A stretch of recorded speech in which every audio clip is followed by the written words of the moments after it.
Hello and good morning. Today we're going to talk about new techniques for prospecting. I refer to this as 21st century prospecting, and indeed, when you practice it properly, it's painless. The major message for today is written on your screen. You must learn how to sell the value of an appointment, not your product. The number one mistake that I see salespeople making when it comes to the art of prospecting is they lead with the values that they perceive their product or service will deliver. And remember, you're asking a stranger to change his or her calendar and give you something of immense value to them, specifically their time. And as in any transaction, when something of value is requested, the person who is making that request must promise to deliver something of value. So the question I'll start off with is, what value do you deliver to a prospect when you're talking to him or her over the phone? What will I get if you're asking me for 1/2 hour of my life so that I can learn something about your product or service? If I don't see or hear or understand that value, I'm not going to grant you an appointment. So our goals today are to debunk myths associated with prospecting, to show you a better process to reduce and shorten your sales cycle, increase your sales, increase your income, and introduce some new tools, as well as how to identify hidden prospecting obstacles. Our approach is going to help you grow your top line by 36% in year-to-year sales, 21% increase in conversion rates, a 26% increase in the return on your marketing investment, and a 17% increase in customer retention. Not to mention, your average order size will go up by 21% when you adhere to this new process. The process is very simply explained, and you may have seen this before in terms of opportunity volume. That's the number of names in your database. If you need to sell 10 new products a month and you're talking to 3 people, it's obviously mathematically impossible for you to make your goal. On the other hand, if you have a huge volume of people in your database that you're marketing to, you will gain an appropriate volume of first meetings or appointments. So we're going to focus today on the opportunity volume side of this formula. Closing ratio is a function of your skills, of your talent. And it's very difficult to improve skills or talent, especially in a 1-hour session like today. But we can give you some ideas that you'll take away and start practicing with. Now, the opportunity volume side of this formula is controlled by TOMA, or top of mind awareness. So I'm going to ask you again, how many names are in your marketing database and how often do you touch them? If you're trying to sell dozens of orders per month and you're touching a few people, it won't work. On the other hand, if you're touching everybody, odds are sooner or later you'll come across someone who's interested in your offer. So you see, prospecting success is much more a function of your process, your approach, your method, than it is luck. Back in the old days, prospecting wasn't nearly as hard as it is today. As a matter of fact, the original prospecting training that I've read was written in 1873 by the founder of NCR, a gentleman by the name of Patterson.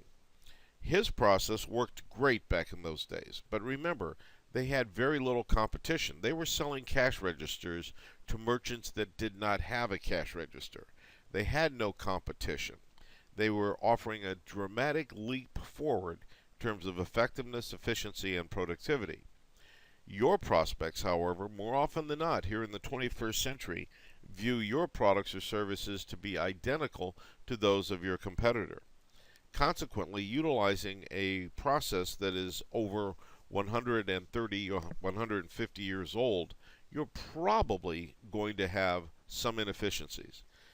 As a result, by utilizing the old school method of prospecting, you may have heard the phrase dialing for dollars, smiling and dialing, going door to door, just doesn't work anymore. As a result, the average sales force competes for less than 10% of all available opportunities. These activities are measured in terms of revenue, not how those activities are executed to achieve that revenue. It limits your selling time to less than 14% of the day. When these gentlemen were selling telephone systems, this is the first telephone sales force in Los Angeles, California, they didn't have competition. Remember, they were replacing nothing. They were competing with nothing. If you wanted to talk to a neighbor 2 or 3 blocks down the street, you walked 2 or 3 blocks down the street. If it was in another town, you wrote a letter and you waited days and days and days for them to get the letter and respond. In today's world, that won't work.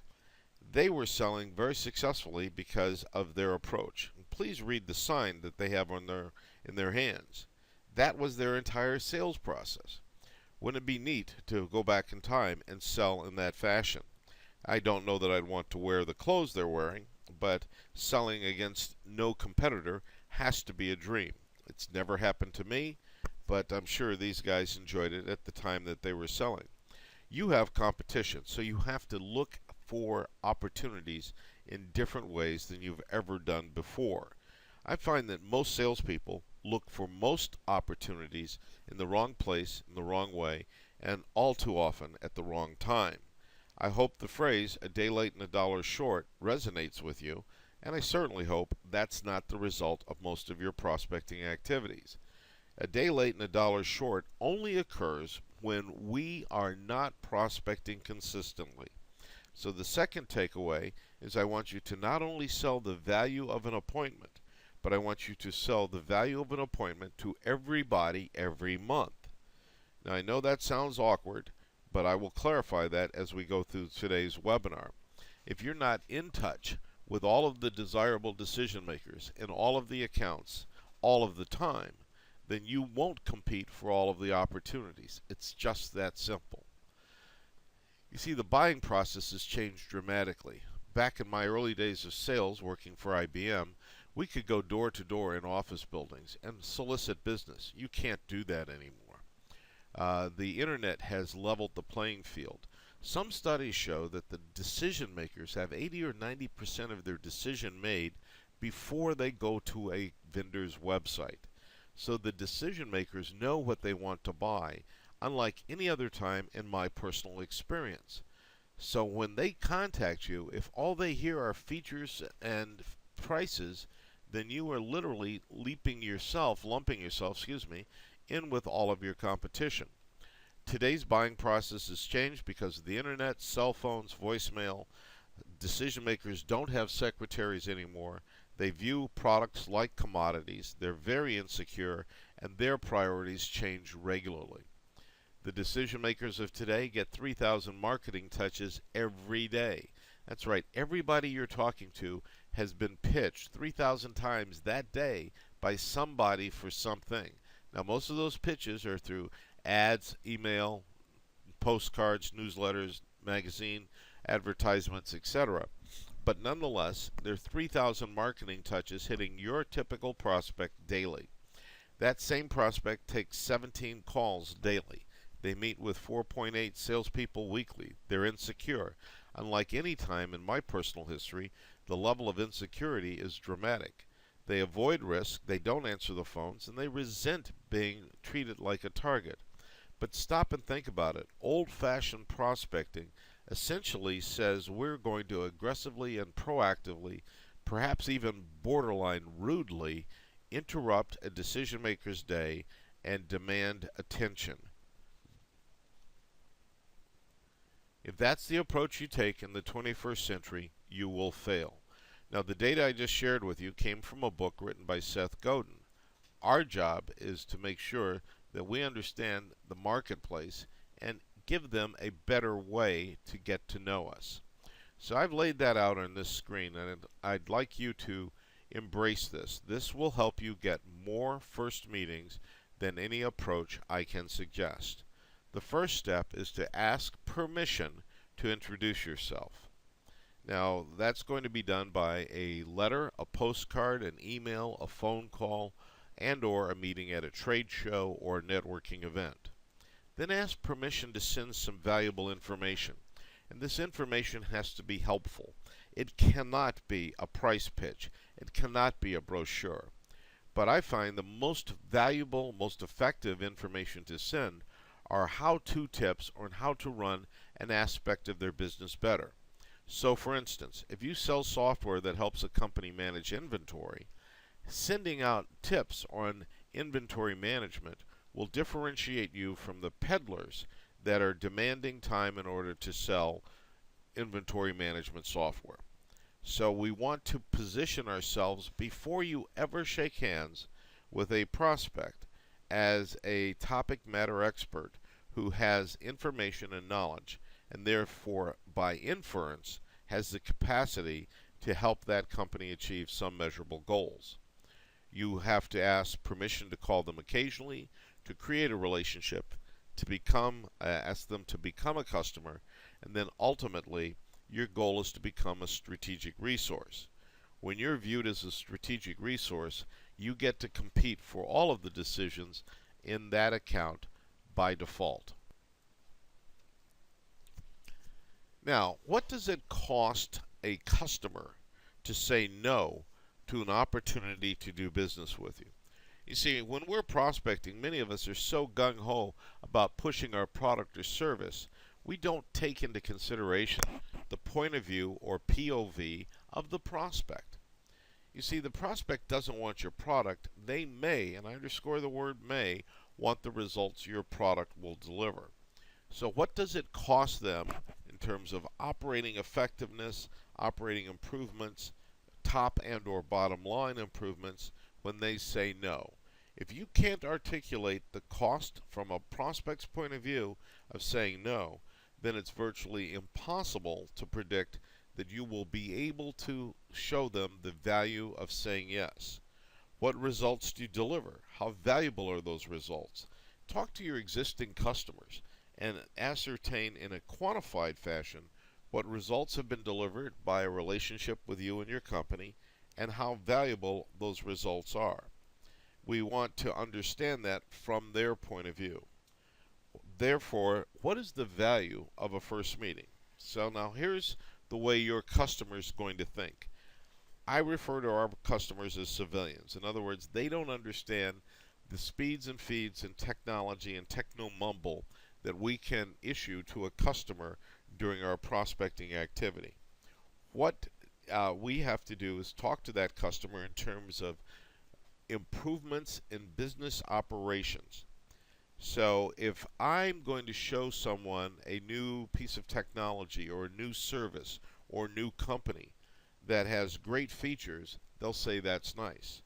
If on the other hand, they understand that I'm going to introduce them to some new concepts that can improve their company's top and bottom line, if I'm going to introduce them to some new ideas that have helped other companies just like theirs streamline operations, gain a competitive advantage, differentiate themselves from the marketplace, I have shown them some value.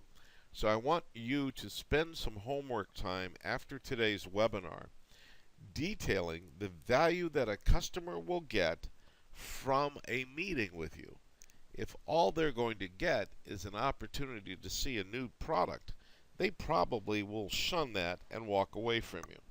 On the other hand, if you're promising them some insight into some set of business operational improvements, you probably will be able to move the ball.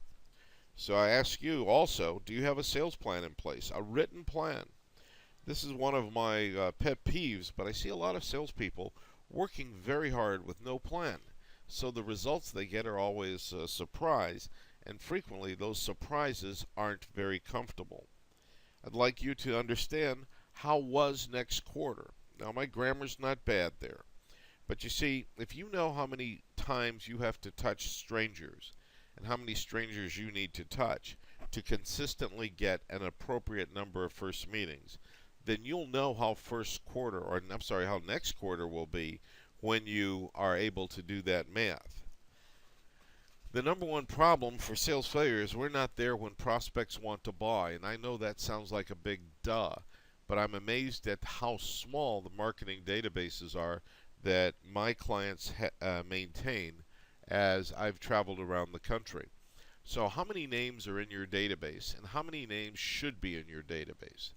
Now, the second question can be answered by you calling any one of a number of list brokers and asking that broker to give you a count of demographically desirable opportunities in your marketplace.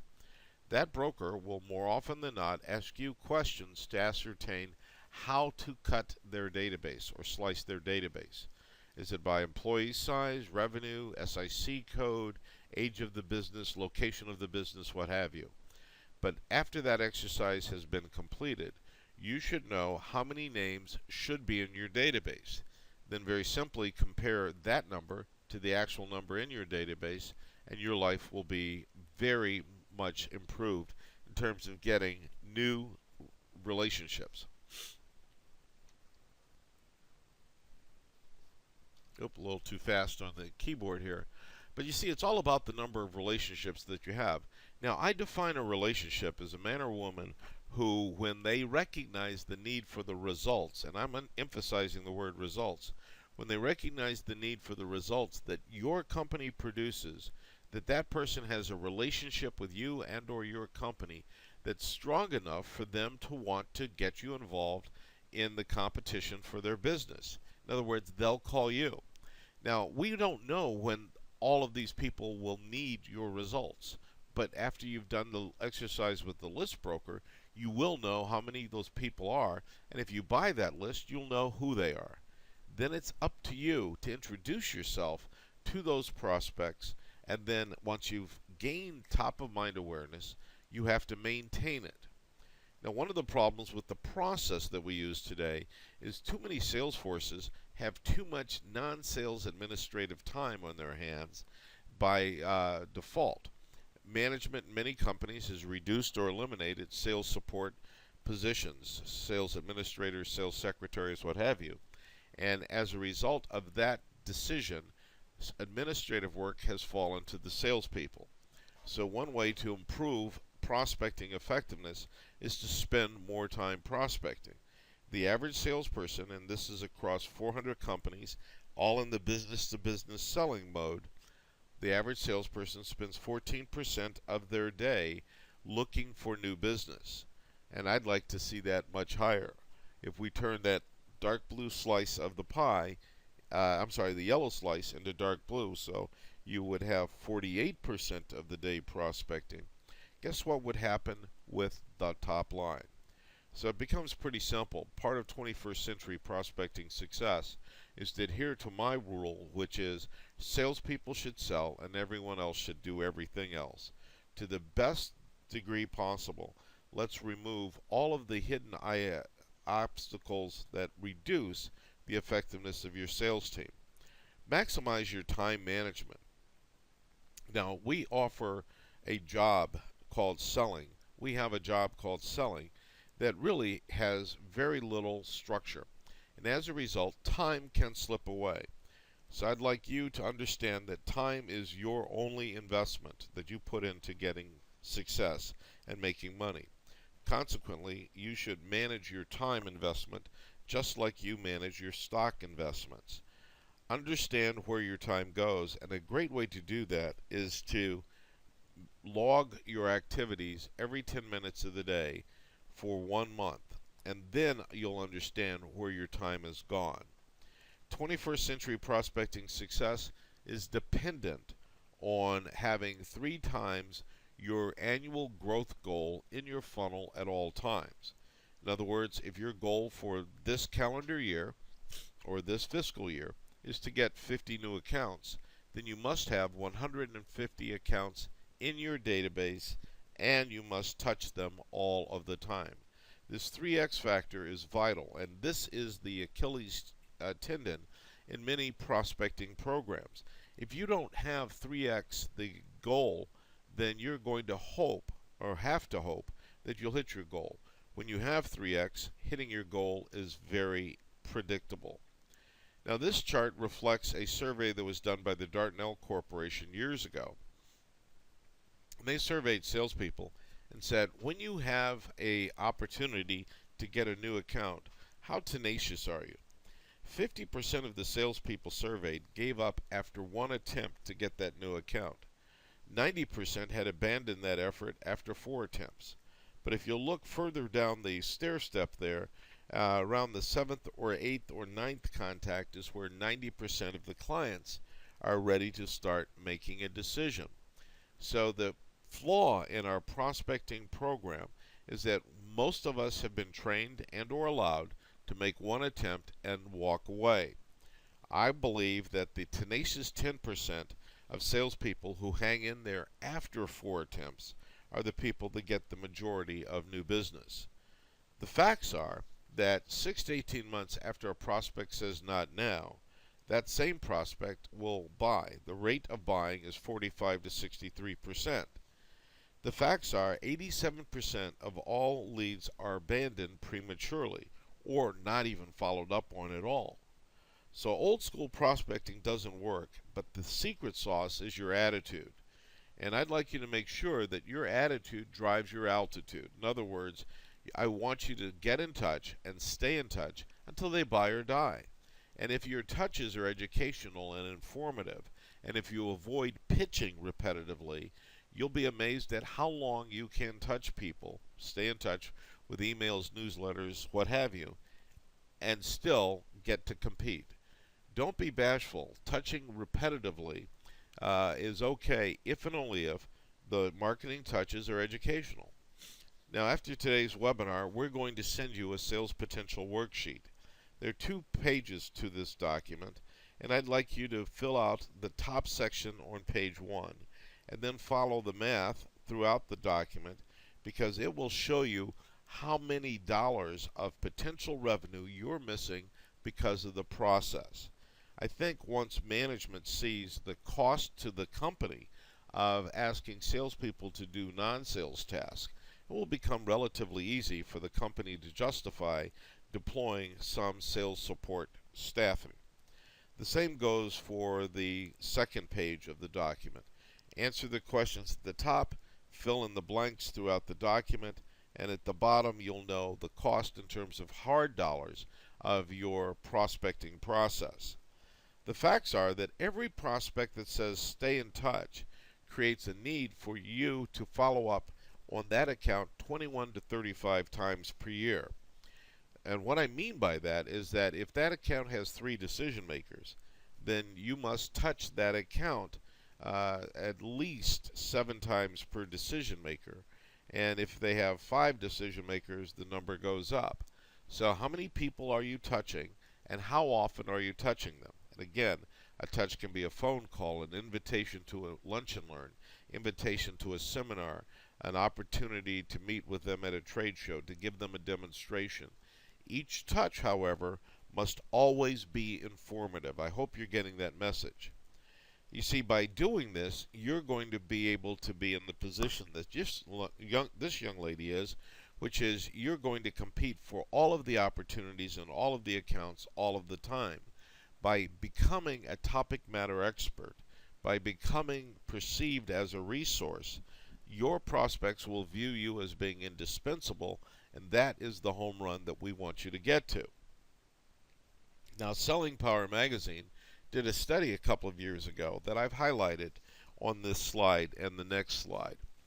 They asked customers how did they feel when they were approached by salespeople. And folks, this is really the essence of 21st century prospecting. If you approach them with an old school approach, they categorized you as a level 1 seller. A level 1 seller is a product expert, but your call, your letter, your email, your meeting is viewed as an interruption. And moving your eyes down the level 1 column, at the end of that first encounter, the customer typically will say, I know what I need to know about this product. Thank you very much. And the outcome of the effort is you'll be sent down. A level 2 seller is considered a potential resource, but they see the encounter as a sales presentation. Their conclusion is they've explored some great ideas and you may be considered. But a 21st century prospecting success will approach their customers as a consultant. They will conduct what the customer perceives to be a business meeting. The customer will perceive that they received compelling value and you'll be granted continued access, which is exactly what you want. Now, once you've gained top of mind awareness, please make sure that you practice drip marketing or closed loop marketing. In other words, once they're in their database, you should be touching them every month with something of value. This is really the key to being a successful prospector. One touch never does it. Typically, it will take 7 touches to gain access to a decision maker. So the old school of cold calling and hoping to gain access doesn't work. You have to be strategic in your communications, and it has to be regular. It has to be routine. You have to have different messages for suspects, prospects, as well as your customers. That's right, I prospect to customers because I never want my customers to forget about me, and I never want them to walk away from me and do business with my competition. So I view people that are currently clients as prospects for the next order. A strategic relationship is persistent. It's about creating dialogues. It allows you to demonstrate your capabilities, and it demonstrates your value. Top of mind awareness is a phenomenon that all humans manifest. And you can maintain top of mind awareness, in other words, relationships, with newsletters, postcards, flyers, brochures. The key is get in touch and stay in touch. Now I want you to take a look at your database, and I've mentioned this in other webinars, but many of the databases that I look at are garbage piles. They are incomplete records, they have names mistyped, and the biggest concern that I have is that there is no next step associated with a contact. Look at your calendars, look at your database, and if you don't have a next step scheduled for every name in your database, then you're allowing those people to forget about you. Now, a next step can be a phone call, can be an email, can be a postcard, can be a face-to-face meeting. But how many scheduled next steps do you have in your database right now? You see, the more names you have and the more often you touch them, the bigger your marketing footprint will be, regardless of the size of your company. So I've seen some very large sales forces have a very small footprint because they're touching 1 or 2 people. Being a little bit facetious, but not too far-fetched. So your homework is to look at your calendar and look at your database and ascertain how many names have a next step. No next step means you're allowing that name to stagnate, and that means you're allowing that name to consider your competitor when that name needs the results that you produce. You see, we all operate within 2 databases. One is the known universe and one is the unknown universe. The unknown universe is where your growth opportunities exist. That universe can be obtained and identified and quantified very easily if you will take the time to go through a exercise with a list broker to determine how many names should be in your database. Top of mind awareness is a prerequisite before anyone will do anything with you. They won't pick up the phone, they won't meet with you, they certainly won't consider your offering. So how many names in your marketplace have top of mind awareness regarding your company? Top of mind awareness is obtained and maintained with marketing. Initial marketing to introduce yourself, and then drip marketing to maintain top of mind awareness. Just look around you at the big names in any industry. How many commercials are on TV or the radio every day for McDonald's? They're maintaining top of mind awareness. They are rarely introducing themselves to new customers. Same for Coca-Cola or Pepsi or any of the big brands. They repetitively touch the minds of the marketplace of the consumer so that the consumer will perceive that they have a relationship with that brand, and the consumer will at bare minimum consider that brand when that consumer is looking for the results that that brand promises.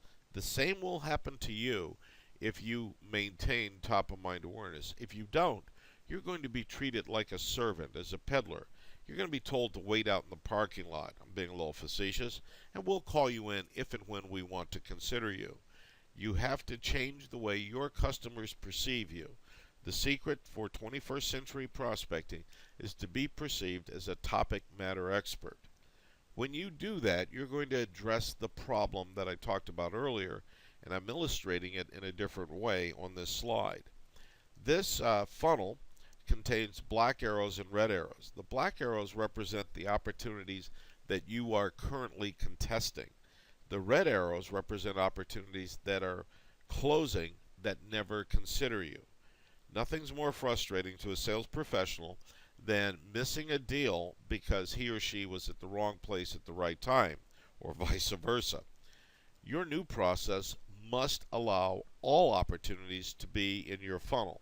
So you have to essentially widen your funnel, and that's almost done mechanically with that exercise that I talked about with a list broker. Now turn your CRM system into a sales activity manager.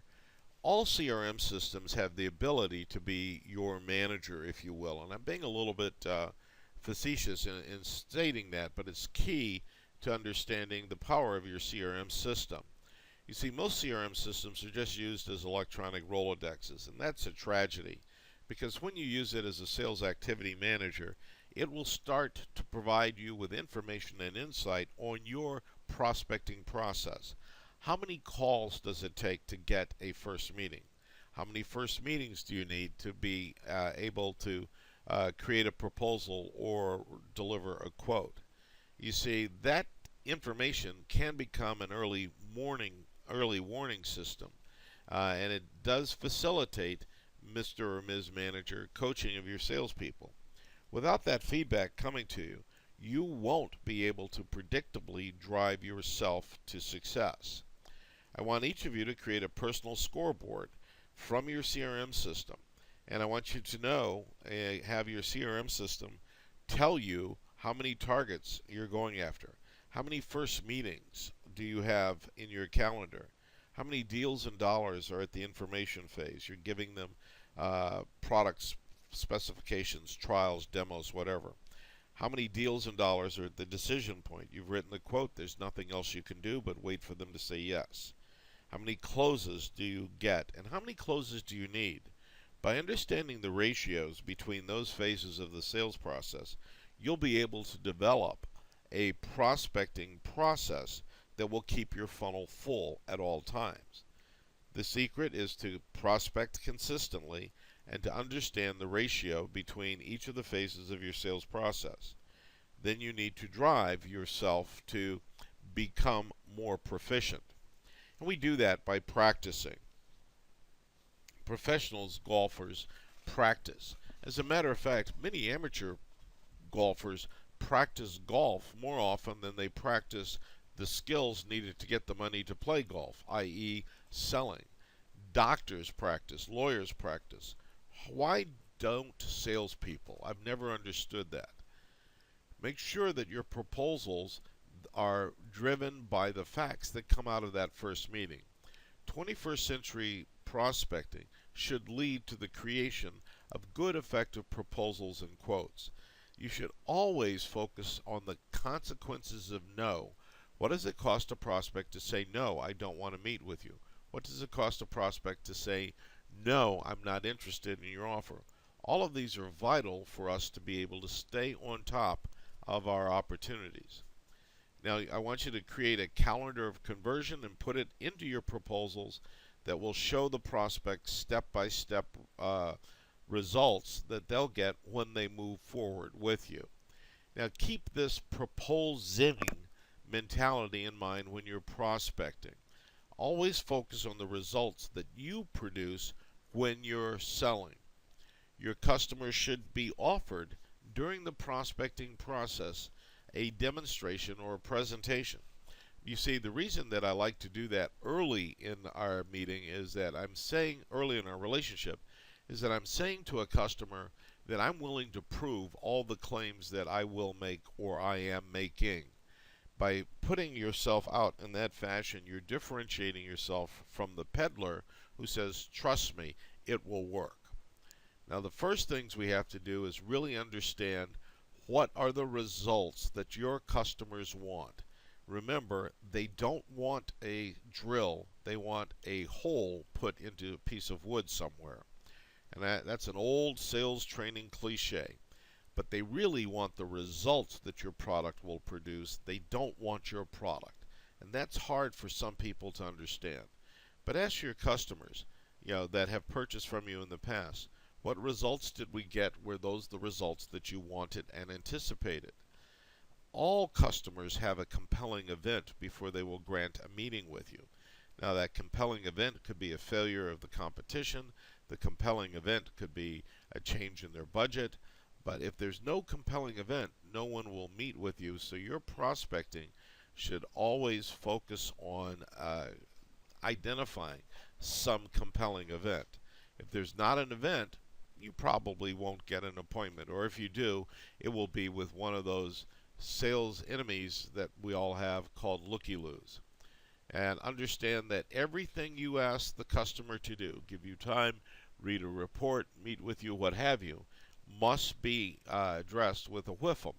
WIFM stands for what's in it for me. The customer will say, you want half an hour of my life? Good. What's in it for me? You want me to read your report? Okay. What's in it for me? If they don't know the WIFM before you ask them to take that action, then they won't take it. And remember, human beings retain information very, very shortly. They will retain the first 10 minutes of a presentation and the last 10 minutes. Now, if you're on the phone, you can change the word minute to seconds. And our job is to understand that that retention gap occurs.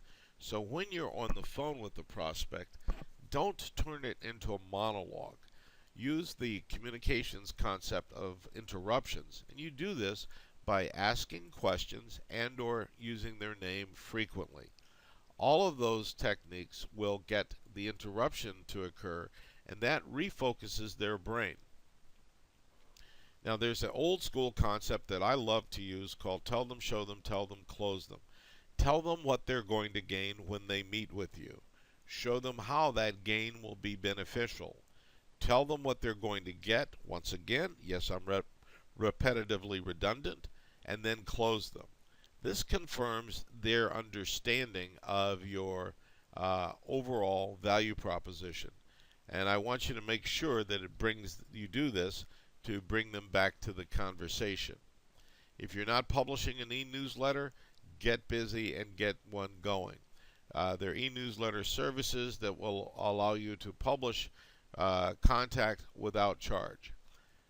Develop a personal capability statement. Now, this is a unique tool, but what this does is it shares with your prospects the value that you as a human being bring to the party. Now, 84% of new sales decisions are driven by the quality of the salesperson. So what have you done for other customers? Document this in a written format, and don't be too bashful, but tell them the truth. Your capability statement may be the difference between winning and losing an account.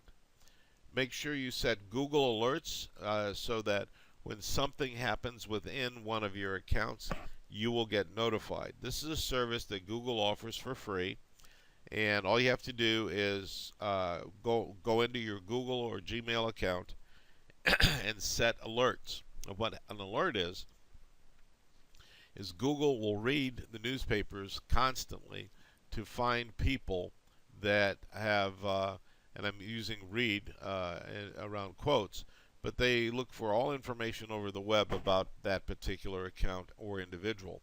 And then they forward that information to your email box. It's very useful when you're trying to get into a large account in particular. LinkedIn has the same capability, and you should be a member of as many groups in LinkedIn as possible. I like to use Record My Call and to help me communicate with my customers. You can always put a digital recorder, your smartphone, on the desk. I want you to listen to yourself when you're prospecting over the phone. Recognize the value of autoresponders. Some studies show that when someone hits your website and types in their name and address, if you don't respond in seconds, literally, the perceived value of your offer drops precipitously. An autoresponder will provide you with an instant response to all of your customers' inquiries. So let's wrap up this morning's presentation with a quick review. You must obtain top-of-mind awareness with everybody in your marketplace, and once it's maintained, use drip marketing to nurture the list. Build a list. The larger the list, the better. Always offer incremental value for just meeting with you. Repeat this process until you are confident that you have 3 times your annual growth goal in your funnel at all times. Now, I know it sounds like a duh, but the more prospects that you have in your database with whom you contact regularly, the more relationships, in other words, the more transactions. By working diligently to improve your conversion ratio, you will put more money on your bottom line. You will increase the value of clients by prospecting in this fashion because you won't have to lead with price to differentiate yourself. You'll also find that customers that buy from you who have been approached in this fashion stay with you longer, and they will make better customers or clients over the long haul. It's going to be extremely expensive for you to not change. You'll have to continue working hard and not getting the results that you desire. I want you to understand that there are some stagnant contacts in your database. You need to find them and reactivate them. Abandoned inquiries are extremely expensive. Some studies show that it costs $300 to $400 just to get a first meeting with a new client. And if you don't change, then you won't have the opportunity to get the results that you deserve. Well, that's my story for today. I'll see you folks next week. And what I would like everyone to do is forward email to me with the objections that you find most difficult to deal with. I will be talking about that topic next week. As always, I wish you good luck and good selling.